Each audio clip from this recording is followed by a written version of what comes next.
again. No, it was supposed to be for sound. Anyway. Oh.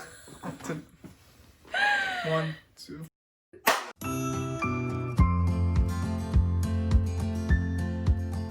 Hey y'all! What's up? What's up, everybody? My name is Julie and Joshua. we are No, the you can do it. Hernandez. You sounded so cute doing it the first We time. are the Hernandez.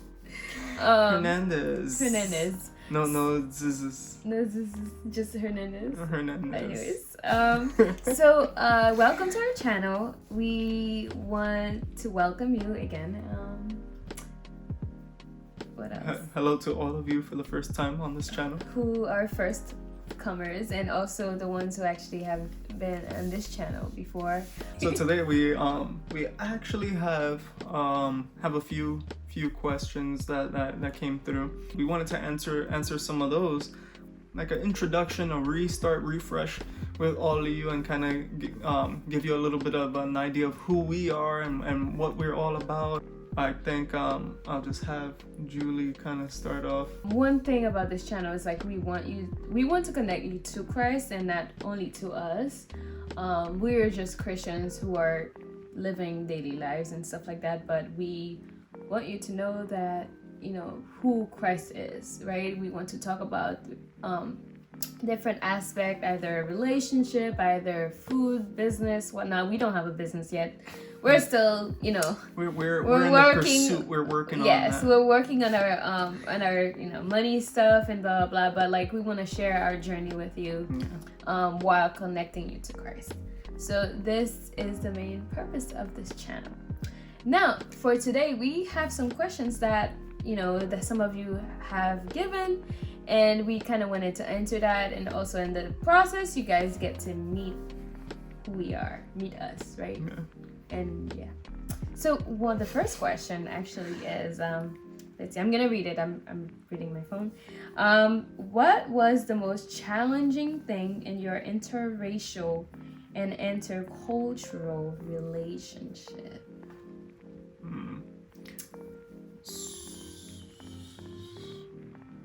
El idioma.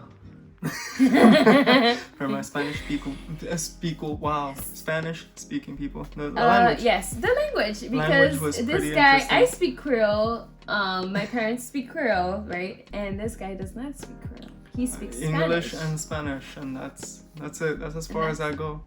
You know? So I mean, I also speak French, but you know, when he overachiever over here. Oh Lord, thank you. Oh my God.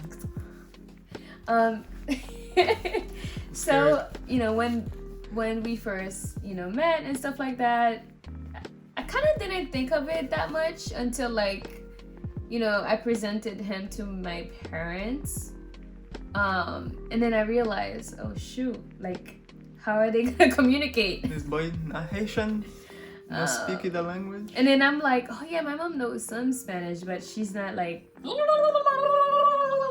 know, kind of speaker. So you know, so when, you know, there was like the first time my mom came in, and then she wanted to actually have conversations with Joshua, but like that is between them, and not like me included trying to translate anything, you know. So trying to trip me up or something, trying to trip she them was up. trying to trip you up.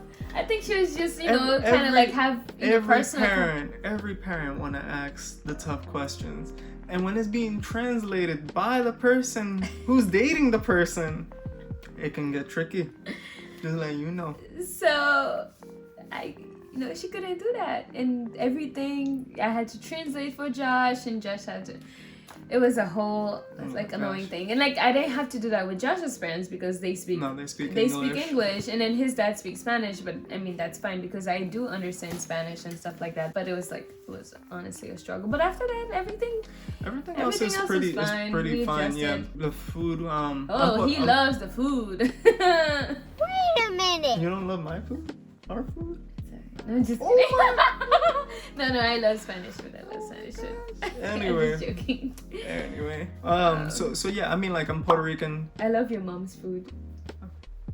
It's good. It's good. Yeah. That's not none of my business. Your dad's food. Too. Everybody should say that their mom's food is good. You know. Your dad's food. My dad does more of the cooking. But anyway, besides all of that, you know, I'm Puerto Rican, and so you know, thinking about Haitian cuisines, ooh, make it fancy. You know, it's pretty much a lot of the same spices. They might do a little bit more spicy than Puerto Rican food and cooking. There's that pickles. But there's definitely a lot of the same ingredients. And so you know, when your family is from the Caribbean, you kind of have like that shared culture. Kind of culture in a way, you know, especially with food.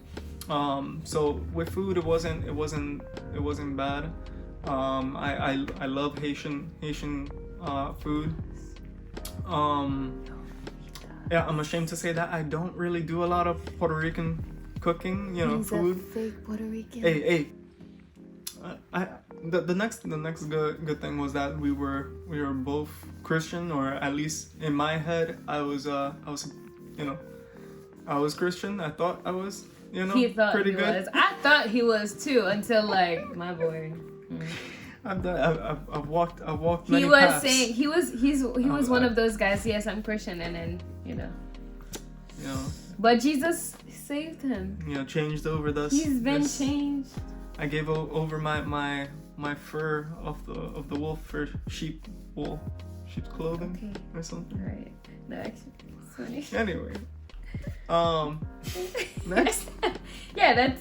that's about it. So you know, my mom loves him. My parents love him.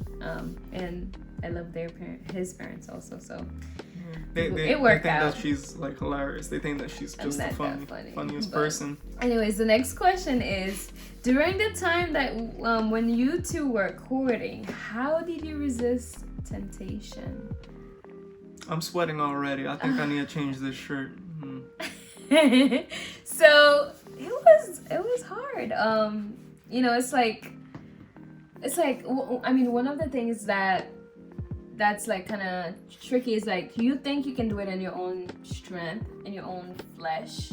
Like, you know, sometimes you'd be like, oh, you know what, like I got this. Like we were just gonna do it. We're just gonna hang out. Nothing's gonna happen. And then you did it the first time. Maybe it worked. Like you guys didn't do anything. And then like and then you do it a second time. So you're like, oh shoot, like I can't do this. You know. So like, you know, we wrote down a couple of things that, you know, that will help your relationship when, you know, because like temptations do come. And it's not like we're not that pure. I mean, like, we struggled. Yeah, especially with this pappy here. You know, it's like. Anyway, you know, we gotta remember we live in a body of flesh. It's corruptible, you know, and it is corrupted by sin, and so every single day you have to try to put off this body of flesh by handing it over to Christ, to you know, keep on surrendering it over to Christ and have Him help you go through the day, you know. And so like Julie said, I mean, it's just you know, you could think that you are handling it. You got it. But like it's also in a way like you're it's like you're tempting God in a way to help you go through certain stuff that you know for sure that you already have problems with. Right? So it's like you're walking around the fire hoping not to get burned. One thing that we will tell you, like, avoid the places that you know will lead you to temptation. First, like an example, in this bedroom. Don't go into a bedroom when you know things may happen. You know what I mean? Don't be in certain places by yourselves that you know, like, we can handle it, and then the one thing leads to the next, and to the next, and to the next, and then boom, you realize, oh, we messed up. Yep. Also make sure you're in good company. Wherever we went, we always had Lisa, my sister, with us. So so that was like one way to kind of keep that down. You know what I mean? Like. Yeah.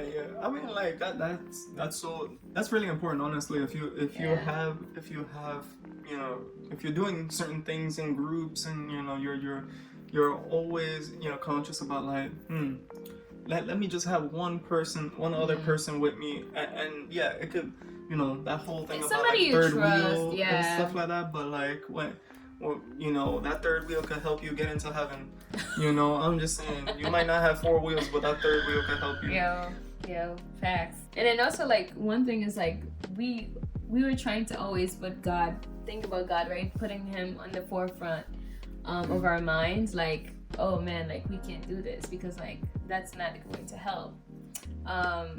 You know what I mean? So it's like making sure that God is in the middle, and you're consistently thinking about why God doesn't want you to do this, right? Sometimes like we think God says no to certain things, and it's because like he doesn't love us, or you know, he like, it's like he's just doing it to be like authoritarian and stuff like that. But honestly, like God loves us, and he wants the best. He has the good intention towards what he tells us. So he knows that things, like certain things might happen if you go that route. So to make sure that doesn't happen, make sure that you're thinking about God, right? It's kind of like your father. Like if you had a father and, you know, your father told you not to do something, and then you go ahead and do it, and you're like, oh, it's you, like, if my father comes, like, or you know what I mean? Like, make it tangible. And then also, yeah, we talked about the flesh being weak. So basically, these are a few things that you can do to avoid temptation that we tried. And also, we didn't go, like when we went to each other's house, it was not alone, because I went to his house. His family was always there. His parents. Matter of fact, my parents were always well, for the most part, always on top of that.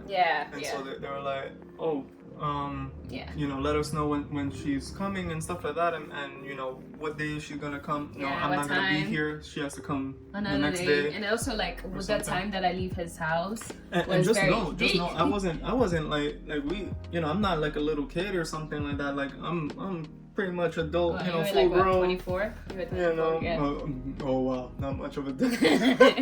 You're like I'm straight grown, now. straight grown, you know, and so trying to help others not become corrupted by sins of lust and you know, all these other things. So it's like it helps to have people around that are conscious of these things and want to help you. His parents were like, yo, it's this time. You need to bring her home. Oh my gosh! Like, that would be so funny, because I'm like, yo, your parents are on top of it. That's they what were I'm talking always about. like, hey. And my parents too. My parents, like, you know, like my mom would know whenever Joshua was over or something like that. My mom always knew that he was over, and then he would always she would always talk to him and stuff like that. And then not you know, only that, your aunt. I had my aunt upstairs, and then you know, he lived in a multi-family home, so they were up there. Upstairs, so she was also like trying to like you know, watch out, because it's kind of like in our family, it's like a community.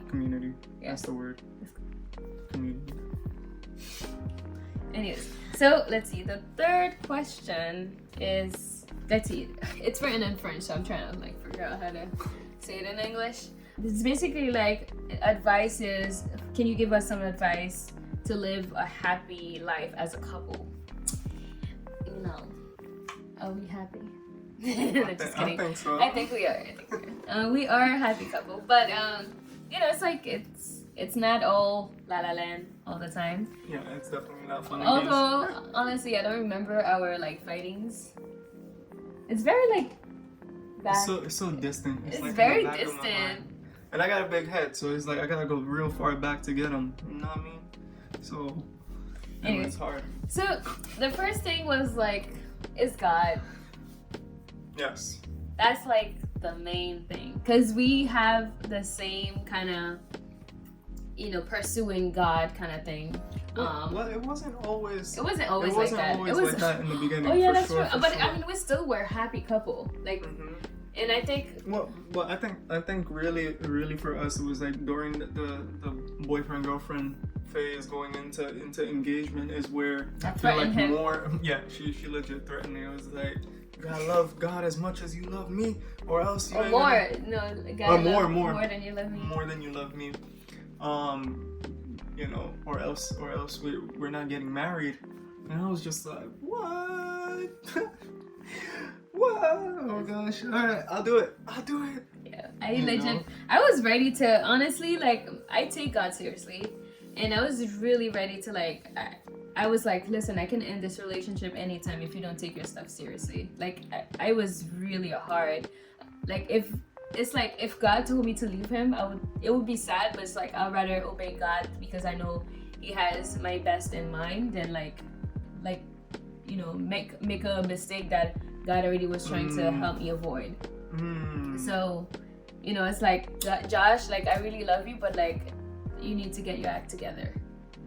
Especially in terms of like keeping God first. It was kind of hard for me. Like she, like in the relationship, she was the one who I saw was closer to God, who was like technically, in my mind, like literally hearing from God, like wake up and like, Jesus, what you want me to do today? Okay, I'll do that. And I'm over here like, God, I don't know what I'm doing. I'm just, I'm so messed up. and I was partying all the time. I was partying all the time. I was drunk. Almost every we're other gonna day. save that for another day. Like, that's a whole testimony in itself, honestly, because like this guy's story, I'm like, wow, like, I'm married to you. You're not the same person, thank God, because woo. Yeah. Bruh. So yeah, right. And then another thing was like laughter. Like, we laugh a lot. Like, we're so childish. Sometimes I'm like, oh my gosh, like. It's kind of embarrassing sometimes. It's kind of embarrassing. I mean, it's good to laugh, and I think that's what keeps, like, one of the things that keeps us. He's always trying to make me laugh. Sometimes like it's not even like I'm not purposeful. even trying. Sometimes it's just like, the way I it say just, certain stuff. And then I'm like, bruh, like sometimes, especially like when we're mad or something, we try to like, I feel like you shine in those moments for when we're mad because you're always trying to come up with something.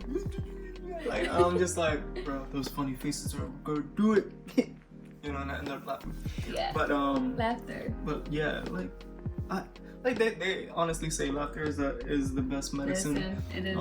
So medicine. So I mean, like, can you imagine, just being around somebody who's not joyful, who doesn't have that kind of like that spark of, like, I don't know, like it's just like that life. Yeah, you're extremely sparky, and you can start fires with your spark. She's so bubbly and stuff, and like just like everybody would always have such like nice things to say about her, and like I remember in the beginning of our dating, like they were legit like threatening me. Every single person I met that she introduced me to would pull me to the side and say, if you do anything to hurt her, I will come for you. I was just like, yo, what is this, John Wick? Like, what is going on? It was serious, and it's just the kind of person that she is. She's so like, she's so caring, like just jumps at it, Some people don't like it. Yeah, so there's people like that, but But I'll be myself. But like having that kind of personality, or just like being like trying, because a lot of people don't have that kind of personality. They're very, I guess the word reserved in some way, or reserved, but whatever, reserved, or whatever the case is, whatever fancy word you want to put for it. But they're just kind of like to themselves, and they don't. Maybe they just never really learned how to express themselves in a certain way, and so they bottle up all these things, and they never really communicated with people and their feelings and all this different stuff, and so you know, they're adults now and they don't know how to live life full of joy or you know, or express happiness in some way, and you know, you need that kind of stuff you need humor, you need joy, you need laughter to get through a lot of the hard moments, and we've been through some tough we've been tough through stuff. a lot. It doesn't look like it though. No. Like we feel like, what? Like that was tough. Oh shoot. I was like, oh, Like you're the only one that was working. Like I was not working for a while. We had an accident. We had a So car accident. So you know, money came out of our pockets like. Yo, so much stuff. Yeah, but it happened. didn't feel like it because like we kept each other, like you know. I mean, imagine after our car accident, I was making jokes like. Yeah. Imagine. In the moment, actually. I was like, what? And I Too was soon? like, babe, too soon. Like, come on, too soon. Yeah, but we had been through quite a lot. I don't know if it's as the same as like some other people, but you know, for us, it was just like in the moment, it felt bigger than it probably was.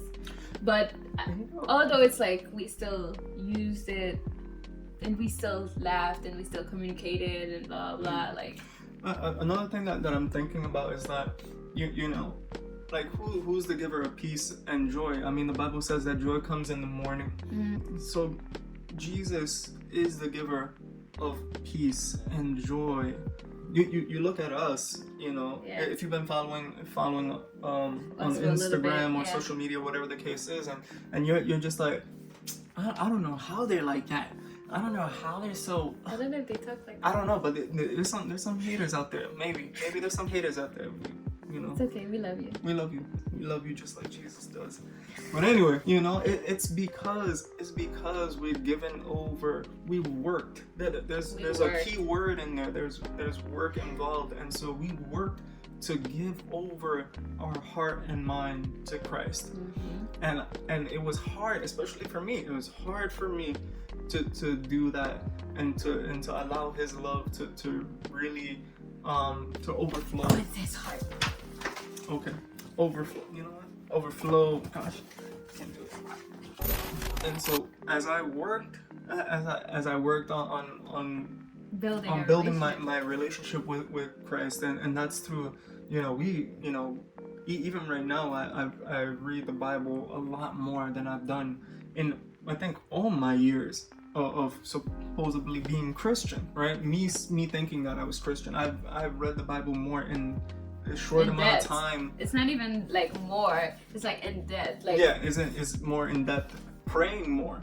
I mean, it's crazy that the you know, just the transformation, but it's because I chose to give everything over, my trust and all my emotions over to Christ, and because He has control of your emotions, because you're allowing Him to have control over your emotions, He puts joy and peace into your heart, and that peace and joy and that love overflows into all your other relationships and all your, you know, even into your family, the people that sometimes hurt you the most, and even without you realizing it until later on.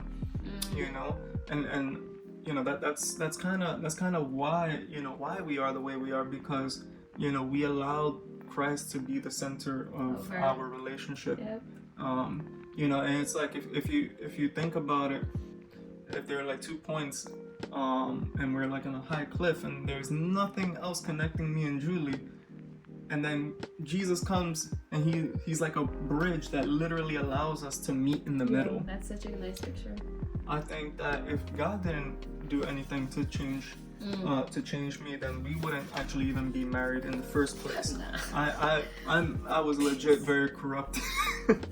I was very corrupt, and so that's a different thing. That's a different video, cause you wanna hear this.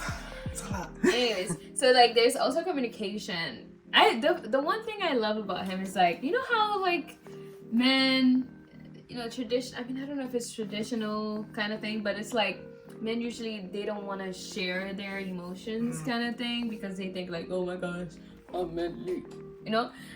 And it's like it helps. Like, you have no idea when he shares things that are on his heart. Like, sometimes I'm like, oh man, like this is a good moment. Like, let me capture it. Let me listen to you, because that's the one thing that's really important, is listening, right? Being able to not just like hear, but truly paying attention to what this person is saying. And that's one thing. He communicates his feeling well, or like especially when he's overwhelmed, when he's thinking about something, he communicates it. I mean, for me, I honestly struggled because like growing up, I didn't know how to really share my feelings, kind of thing. Like I would, you know how you would give the silent treatment, and that's like honestly like that's the most garbage thing. That's not something to be proud of. Like I gave him the silent treatment. Like that doesn't solve anything. That's very immature of a person to do that. And I used to do that, unless when I was immature, you know. But I don't even remember that. you know, God, you know that you don't even remember I that. don't even remember that. I'm a new person. New person. Hey. So What's that thing? So honestly, the God was the one who actually helped me. Like the Holy Spirit will lead me into like really, especially if I was mad at him or something like that, the Holy Spirit will lead me to kind of like, you know, like you're thinking about it, but you need to say it to him because he's not reading your mind. Bro, I cannot read my women, I just want to let y'all know that all men on this planet can't read minds. I'm letting you know from now. If you didn't know, now you know.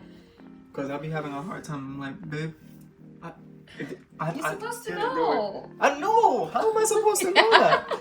I've been doing better. Like, you know, but honestly, like it will be the Holy Spirit leading me to say like, okay, like you need to say it to him and what to say to. Like sometimes he would lead me to kind of like tell me exactly what to say to him and stuff like that. And actually that would have helped. So I communicate better. We communicate a lot better, especially if God leads us. Sometimes when I do something, it's my fault. God would point it out to me, like, you know, you need to apologize, and I'm like, okay. So I would apologize to him. But yeah. Wow, I felt that. You? Yeah. And also What's something? vulnerability, which is part of like what he does, like being vulnerable to like share your deepest fear, your deepest, you know, like sentiment, emotion kind of thing.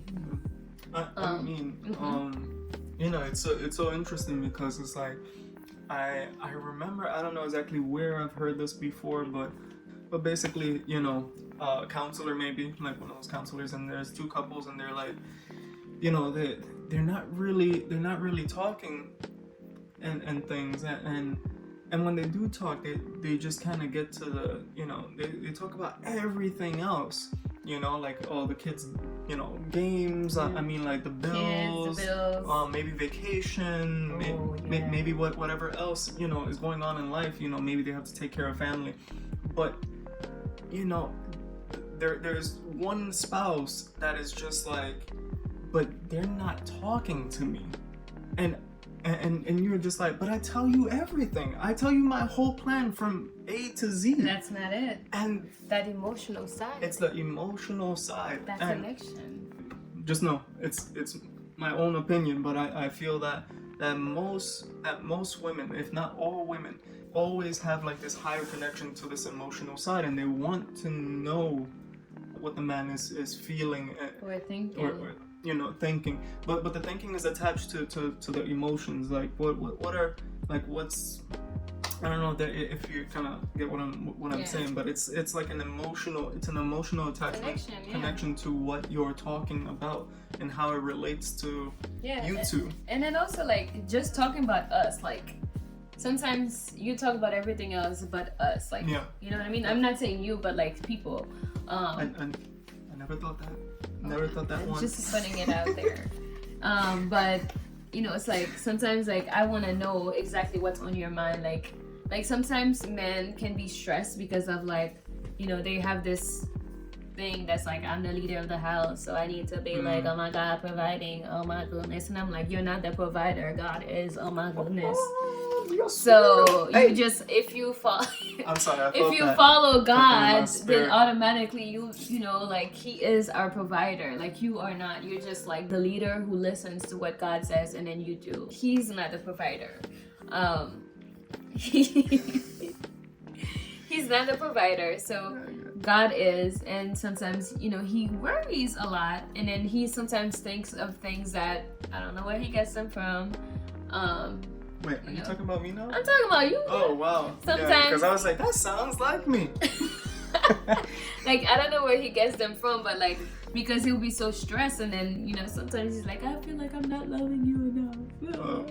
I mean, and then I'm like, bro, you showed me so much love. Like, what are you talking about? Like, you know, sometimes, you know, he would think those things, and if you don't, like, he would wallow in those emotions if he doesn't let it out and share it with me, and then I would kind of like set him straight, like, bro, like you need to stop, because like I feel all the love, you know, like, or I mean, it can be something else too, but like, you know, like you need to share those things. So I feel like vulnerability, listening, communication, laughter, God, like these are the things that really like will help you out in terms of like, and then also, you know, some physical thing, like when you see him, just be happy, like welcome him, like, you know, leave everything that you're doing and making sure that he is important or she is important. Like that's one thing that's like make the person feels very like valuable, like something like very special, right? So like he would come and I'll be cooking or something like that, and I'll leave whatever I'm doing and then just go to the door and be like, you know what I mean? Mad weird, and be like, hello husband, you know, and then that would legit put a smile on his face. I mean, there'll be days I'm like, oh, there's too much. I'm tired. I'm just like, hey babe, mwah. Girl. Yeah, it's something, but you always come in with a smile. You know what I mean? Like you would feel like that, but it's like that's the first thing that you get instead of like nagging or like something else, or like, you know, like, oh, can you fix this? Like you told me. And it's just like, man, like it's really great. Yeah, right. Like after such a long day, and then like sometimes I do. Well, most of the time I kind of do the same thing. It's like we kind of copy each other and we do. Similar to that. Yeah, we did the same thing. Anyways, so the point is like really trying to make sure that this person feels very, very welcome. Important. Right? Important. Let's see. Another question. I think that's our last question, right? Wow. Yeah. What drew one to the other? Babe, what drew you to me? It was an artwork. Oh no, actually it's supposed to be the other way. Babe, what drew me to you? Oh, then you have to answer that because I can't read your mind. What drew me to you? So yeah. Oh.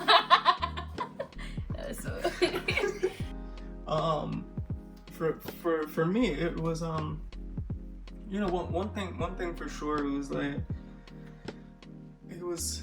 I saw how kind and loving she was, and I mean, like it's, you know, the loving part, you know, was interpreted to, you know, for me as like that kind person, and it was like, man, if she has everybody over here threatening me, that, you know, that she's such a lovely, kind, loving person and stuff like that, like, man, like I must have something good because everybody threatening me, you know.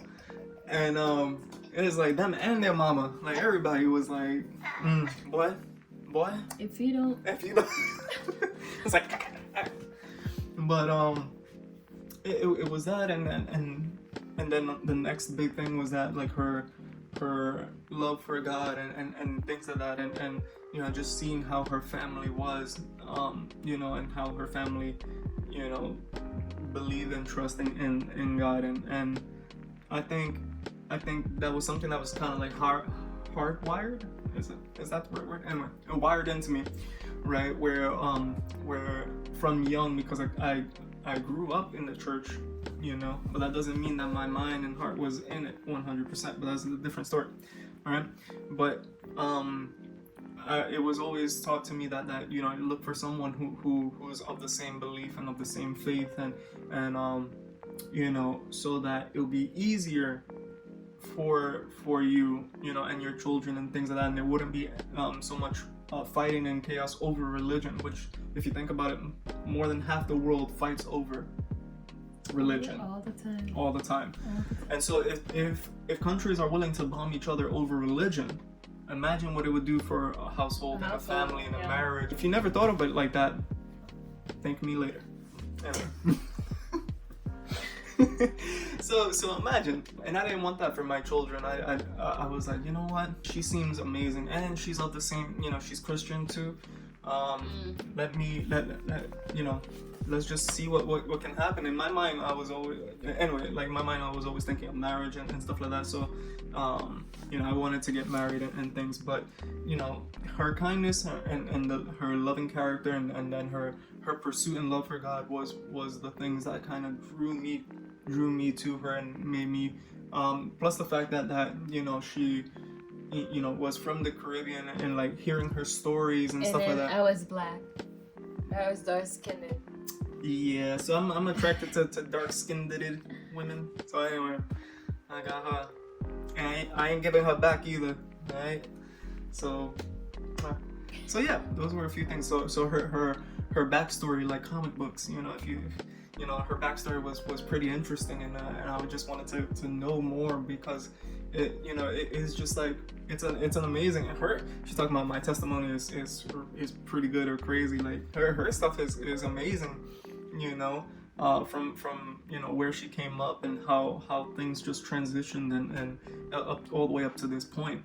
And you know, through both of our lives, you know, you can see God's hands at work. But that's for another time. Story. But I think really that's it for me. Like what? All right. I don't know, what you close. I didn't answer yet. Well, if we were to think, about what drew me close to you, like honestly, like the only thing I can think about is like one of the only things. Right?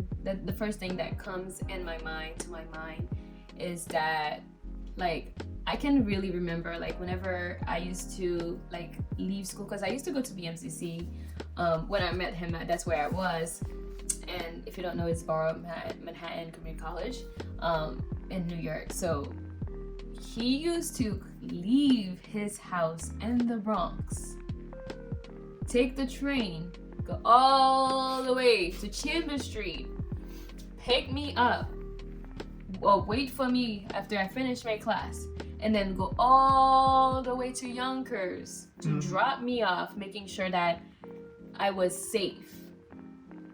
And then and I had no car either. And he had no car at that time. Like that's dedication. Like I was like, man, like he would do this every day too. Like if he couldn't, almost every day, like, and then go to Yonkers. Like Yonkers around like 10 p.m. Like there's barely any buses or whatnot. Like, you know what I mean? I don't even know how I got back. I don't even know. Like he would drop me off, make sure you know I get home safe, and then like he would go back home.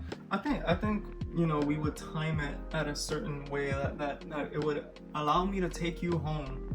I mean, we would hang out a little bit, you know, or whatever the situation was. I would take you home, but we would time it in a way that I think I would catch the last bus going back.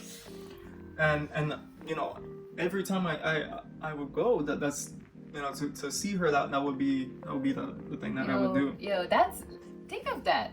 I was just like, and the reason, I mean, you want to tell them the reason why that was it? Why I had to do all of that? Because you couldn't come to my house. Yeah. Like, I could not come to her house. Like, matter of fact, I think your family didn't even know that we were dating. Yeah, at that point, like they didn't know I was really dating. Yeah. And then, of course, like we had a whole big reunion, went to meet every one of my family, kind of thing. Her parents on Skype. On Skype. On was, Skype. I mean, it was no Zoom. Zoom was Skype was the Skype thing. was the thing. For all you youngins that don't know about Skype, Skype was the thing. I think that's one of the things that really like made me feel like, yo, like he's serious about this. Like if he's willing to do all that. I was scared out of my mind. I'm letting you know. I was scared out of my mind. During that meeting, yes. I mean, yo, they were attacking me with so many serious questions. Yes. Like about everything. Especially my grandmother. Yo, she died, but like she. I mean, why you always? I mean, she yeah. did. But she you know, she was like 100, and she was 100. Yeah. She passed away. I'm sorry, guys. She passed away. Yeah. But she was also questioning like, oh, so what are you trying to do what's with your purpose? What my is this granddaughter? about? Like, but my granddaughter. to say right, it's like that's one thing that I loved and I saw like that dedication, and I knew like if you were really going to pursue me like that, like you must love me, okay? Yes. Little tip, and I feel like I always say this every time we talk about relationship and stuff like that. It's like I always say this. Do you know what I always say? Do you remember how long we've been together, babe? What do I always say? Okay. Anyway, what I always say. You say a lot of things. Is that you know, people make time for what's important to them. Yes. And I do say that a lot, and especially when we're talking about this kind of stuff. And so, you know, if your thing is about losing weight, so dieting, like you focus on that. You spend time researching. You spend time exercising. You do all the necessary things to get your desired result. And because you're passionate about it, it's important to you. And so, same thing for people. You know, if they're important to you, you know, you do whatever is necessary to show them how important they are to you. That doesn't mean be a stalker though, but you know, set your boundaries. Yes. Men and women, set your boundaries. Yes. But anyway, let it be known that you are serious about that person. And on top of that, you do everything that's necessary to respect them in every way, like, you know, their time, their culture, their family. Yes. You know, that was so important. their you know, their beliefs and things like that. Especially because I wasn't quite there yet. You know, it's with God, and so I had to really fight back my own ideas and my own desire to do certain things a certain way, because I was like, nah, I had to respect Julie's belief and how she thinks about certain things, you know, and check it with the Bible, you know. So that was another thing. And with family, I mean, if you don't respect her parents, if you don't respect his parents, his family, what? You have no business. You have no business being with that person. No business. Even though you may not like the family or whatnot, but you still, there's needs to be a level of respect. Like, that's non-negotiable.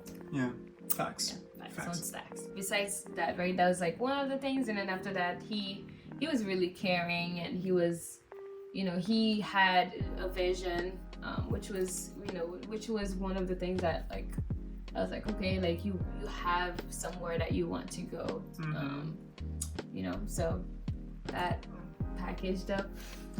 And he knew how to cook. I heard, you know, like he knew how to cook. You heard, but now you saw. No, actually, I had your pasta. Remember? What? I had your pasta. You made like some pasta. Yeah, but he knows how to cook. He does his own laundry.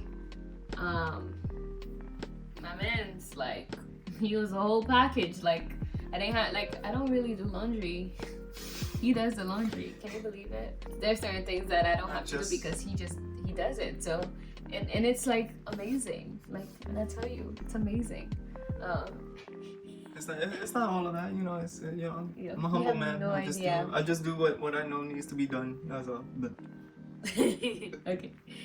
So yeah, we're gonna wrap it up. And also, if you want to have those kind of conversations, we have a youth meetup every Saturday at 5, and we do it on Zoom, of course, because, you know, Corona. And also, it's beneficial because it's beneficial because, like, a lot of people, you know, from everywhere, kind of like, they're able to join, which is like the best thing ever with like technology. So yeah, thank God for technology. So we want to be able to create a safe space and environment for anyone and everyone to come on and to get to know who God is and just experience, like, have an encounter with Him, because honestly, for what He has done for me and for what He, you know, for what other people in my life, seeing what God has done through me, and it, you know, it just speaks volumes. It does. You can see change in every way.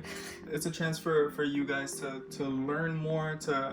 We also, you know, we like having fun, as you can see. Yeah. We like to have God in the middle of all of it, and we want you guys to grow and experience in Christ.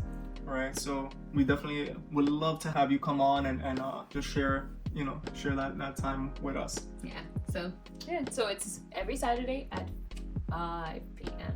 Come as you are. We don't judge. We are very vulnerable people, and we want to share our story with you because, like, we're all human. We all deal with the same kind of crap, honestly. Oh my gosh, you said that word? Yeah.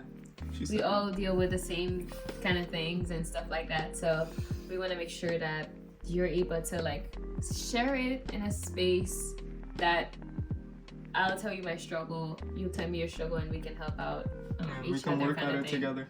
Yeah, so. Yeah, we just want a place where God can take the pain and the mess up and the hurt and make it into something, transform it into something new, exciting, and full of purpose. We just thank you for coming on and spending time with us for now, and we're gonna keep on working on answering bigger questions. I mean, anything really. Doesn't have to be about relationship. It can be about almost anything. Yeah. Whatever it is. Yeah, true. Really, like almost anything, because we're just like you guys. We're just people on the same journey to heaven. So that's basically it. We love you.